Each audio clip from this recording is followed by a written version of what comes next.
Chi sono i nemici? Il copto ha risposto: tutti e nessuno. I veri saggi non si lamentano né per i vivi né per i morti.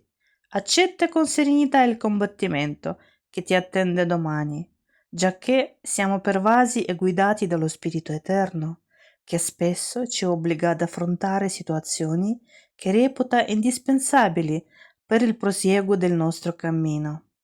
In simili momenti è opportuno rifuggire dai pensieri e dai quesiti vani, giacché possono influenzare negativamente i riflessi di colui che si appresta a combattere.